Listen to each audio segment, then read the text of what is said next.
வணக்கம். ஒரு கவர்மெண்ட் ஆஃபீஸ்ல குடுத்த உங்க ஃபைல் எங்க இருக்கு, யார் டேபிள்ல இருக்குன்னு என்னைக்காவது யோசிச்சு பார்த்திருக்கீங்களா? அந்த பேப்பர் கட்டுக்குள்ள ஃபைல் தொலைஞ்சு போற காலத்துல இருந்து ஒரு செகண்ட்ல எல்லாத்தையும் ட்ராக் பண்ற டிஜிட்டல் உலகத்துக்கு நம்ம அரசாங்கம் எப்படி மாறிட்டு இருக்குன்னு தான் நம்ம பார்க்க போறோம். இந்த ஆஃபீஸ் சிஸ்டம் ஒரு ஃபைலோட முழு பயணத்தையே எப்படி தலைகீழா மாத்துதுன்னு வாங்க பார்க்கலாம். சரி, இந்த ரெண்டுக்கும் உள்ள வித்தியாசத்தை முதல்ல சிம்பிளா புரிஞ்சுக்கலாம். ஒரு பக்கம் அந்த பழைய முறை, பேப்பர் மேல பேப்பரா குவிஞ்சு ஃபைல் நத்த வேகத்துல நகரும். நம்ம ஃபைல் எங்க இருக்கு, யார் டேபிள்ல தூங்குதுன்னே தெரியாம காத்துட்டு இருக்கணும். ஆனா இன்னொரு பக்கம் இந்த புது ஆஃபீஸ் சிஸ்டம் அப்படியே மின்னல் வேகத்துல வேலை நடக்கும்.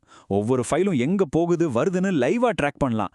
இது சும்மா ஒரு டெக்னாலஜி அப்டேட் இல்லைங்க, இது ஒரு பெரிய நிர்வாக புரட்சியே சொல்லலாம். வாங்க, முதல்ல அந்த பழைய முறைக்கு ஒரு விசிட் போயிட்டு வருவோம். ஒரு கவர்மெண்ட் ஆஃபீஸ்ல ஒரு பேப்பர் ஃபைலோட பயணம் எப்படி இருக்குன்னு கொஞ்சம் கற்பனை பண்ணி பாருங்க.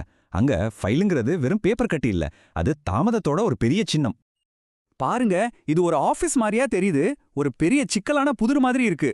இந்த டேபிள் மேல கூஞ்சிருக்கிற பேப்பர் குவியல்ல நம்ம ஃபைல் எங்க இருக்கு, யாரு பாக்குறதுக்காக காத்துட்டு இருக்கு, எப்போ அடுத்த டேபிளுக்கு போகும்னு கண்டுபிடிக்கிறது சான்ஸே இல்ல. இந்த தாமதமும் இந்த ஒளிவு மறைவும் தான் ஆஃபீஸ் சரி பண்ண வந்திருக்கிற முக்கியமான பிரச்சனை. சரி, அந்த பேப்பர் உலகத்திலேருந்து வெளியே வந்து நம்ம ஃபைலோட டிஜிட்டல் பயணத்தை ஸ்டார்ட் பண்ணலாம். ஒரு சாதாரண லெட்டர் அது எப்படி கண்காணிக்கக்கூடிய ஒரு பவர்ஃபுல் டிஜிட்டல் ஃபைலா மாறுது, அதோட முதல் ஸ்டெப் என்ன வாங்க பார்க்கலாம். ஒவ்வொரு டிஜிட்டல் ஃபைலோட பயணமும் ரசீதிலிருந்து தான் தொடங்குது. கவர்மெண்ட் பாஷையில இதை தபால்னு சொல்லுவாங்க. இதுக்கு என்ன அர்த்தம்னா, ஆஃபீஸுக்குள்ள வர்ற ஒவ்வொரு லெட்டருக்கும் கொடுக்கப்படுற ஒரு டிஜிட்டல் பர்த் சர்டிஃபிகேட் மாதிரி இது. இந்த ஸ்டெப் தான் எல்லாத்துக்கும் ஆரம்ப புள்ளி. ஏன்னா இங்கிருந்து தான் அந்த ஃபைலை ஒவ்வொரு நொடியும் ட்ராக் பண்ண ஆரம்பிக்கிறாங்க. இங்க தான் அசலான மாற்றமே நடக்குது. அந்த பேப்பர் லெட்டரை ஸ்கேன் பண்ணி சிஸ்டம்குள்ள ஏத்துனதும் அது வெறும் தகவல் இல்ல, அதுக்கு ஒரு உயிர் வந்துடுது. அது உடனே ஒரு பொறுப்புணர்வே உருவாக்குது. முன்ன மாதிரி யாரோ ஒருத்தரோட டேபிள்ல கவனிக்கப்படாம கிடக்கிறதுக்கு பதிலா இப்ப அது சிஸ்டம்ல எல்லாருக்கும் தெரியும். அதனால அது மேல கண்டிப்பா நடவடிக்கை எடுத்தே ஆகணுங்கிற ஒரு கட்டாயம் உருவாகுது. சரி, நம்ம ஃபைல் இப்போ டிஜிட்டல் சிஸ்டம்குள்ள பத்திரமா வந்தாச்சு. அடுத்து என்ன? ஆஃபீஸர்ஸ் எல்லாம் எப்படி இந்த டிஜிட்டல் ஃபைல்ல ஒன்னா வேலை செய்வாங்க, எப்படி விவாதிச்சு முடிவெடுப்பாங்க? வாங்க இந்த ப்ராசஸோட இதய பகுதிக்குள்ள போலாம். இங்கே தான் விஷயமே இன்னும் சுவாரஸ்யமா ஆகுது. ஆஃபீஸ்ல ரெண்டு முக்கியமான நோட்ஸ் இருக்கு. ஒன்னு மஞ்சள் குறிப்பு. இது ஒரு ரஃப் நோட் மாதிரி. ஆஃபீஸர்ஸ் அவங்க ஐடியாஸை ஷேர் பண்ணிக்க, விவாதிக்க, திருத்தங்கள் செய்ய எல்லாத்துக்கும் இதை யூஸ் பண்ணுவாங்க. ஆனா ஒரு தடவை எல்லாருமா சேர்ந்து ஒரு இறுதி முடிவுக்கு வந்துட்டாங்களா, அது பச்சை குறிப்பாக மாறிடும். இதுக்கப்புறம் இதை லாக் பண்ணிடுவாங்க. இது ஒரு அஃபிஷியல் ரெக்கார்ட், சரித்திரத்தோட ஒரு பகுதி. இதை மாத்தவே முடியாது. இப்போ கதை அடுத்த கட்டத்துக்கு நகருது. பச்சை குறிப்புகள்ல முடிவுகள் எடுத்தாச்சு. ஆனா அந்த ஆபீஸ்க்குள்ள நடந்த விவாதங்கள் எப்படி மக்களுக்கு அனுப்புற ஒரு அதிகாரப்பூர்வமான அரசாங்க கடிதமா மாறுது, அதை தான் இப்ப நாம பார்க்க போறோம். ஆமா, அந்த கேள்விதான் இப்போ நம்ம முன்னாடி இருக்கு.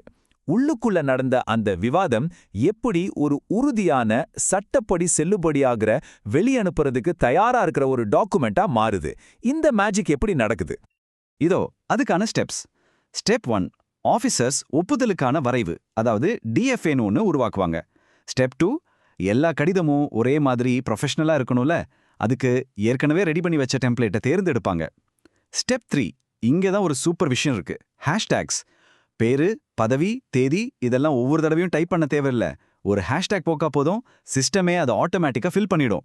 யோசிச்சு பாருங்க, எவ்வளோ டைம் மிச்சமாகும், தப்பும் குறையும். இப்போ நாம ஒரு ரொம்ப ரொம்ப முக்கியமான கட்டத்துக்கு வரோம். அதுதான் ஒப்புதல். ஒரு வெறும் டிராஃப்ட் எப்படி அதிகாரப்பூர்வ முத்திரையோட சட்டப்படி செல்லுபடியாகும் டாக்குமெண்டா மாறுதுன்னு பார்க்கலாம். இங்க தான் டிஜிட்டல் கையெழுத்து உள்ள வருது. ஒரு டிராஃப்டை வெளியே அனுப்புறதுக்கு முன்னாடி அதுக்கு ரொம்ப முக்கியமான ஒரு விஷயம் தேவை. அதுதான் ஒரு அதிகாரப்பூர்வமான பாதுகாப்பான கையெழுத்து. இதுதான் அந்த டாக்குமெண்ட்டுக்கு ஒரு மதிப்பையும் சட்டப்பூர்வமான அங்கீகாரத்தையும் கொடுக்குது. பாருங்க, இந்த சிஸ்டம் எவ்வளவு ஃப்ளெக்சிபிளா இருக்குன்னு. கையெழுத்து போட 3 வழிகள் இருக்கு. ஒன்னு டிஎஸ்சி சைன். இது பேங்க்ல எல்லாம் யூஸ் பண்ற மாதிரி ஒரு யூஎஸ்பி டோக்கன் வச்சு பண்ற ஹை செக்யூரிட்டி சைன். ரெண்டாவது சைன். இது ரொம்ப சிம்பிள். நம்ம ஆதார் நம்பருக்கு வர்ற ஓடிபியை வச்சு உடனே சைன் பண்ணிடலாம். ஒருவேளை பேப்பர்ல தான் கையெழுத்து போடணும்னு ஒரு நிலைமை வந்தா அதுக்கும் வழி இருக்கு.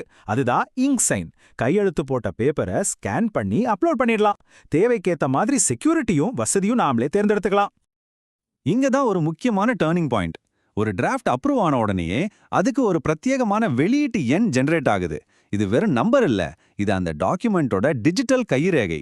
இந்த ஒரு நம்பரை வச்சு அந்த லெட்டர் எங்கெல்லாம் போச்சு, யார் பார்த்தாங்க, எப்போ அனுப்புனாங்கன்னு எல்லாத்தையும் கண்டுபிடிக்க முடியும். அதாவது எந்த ஒரு அஃபிஷியல் டாக்குமெண்ட்டையும் இனிமேல் மிஸ் பண்ணவே முடியாது. எல்லாமே கணக்குல இருக்கும். சரி, நம்ம ஃபைல் பயணத்தோட கடைசி கட்டத்துக்கு வந்தாச்சு. கையெழுத்து போட்டு அஃபிஷியல் டாக்குமெண்டா மாறின இந்த லெட்டர் எப்படி சரியா போய் சேருது, அதுக்கப்புறமும் அதை எப்படி ட்ராக் பண்றாங்கன்னு பார்க்கலாம் வாங்க. பாருங்க, லெட்டரை அனுப்புறதுக்கு பல வழிகள் இருக்கு. இமெயில், போஸ்ட், ஏன் எஸ்எம்எஸ்ல கூட அனுப்பலாம். ஆனா இங்க முக்கியமான விஷயம் என்னன்னா, லெட்டரை அனுப்புனதோட வேலை முடியல.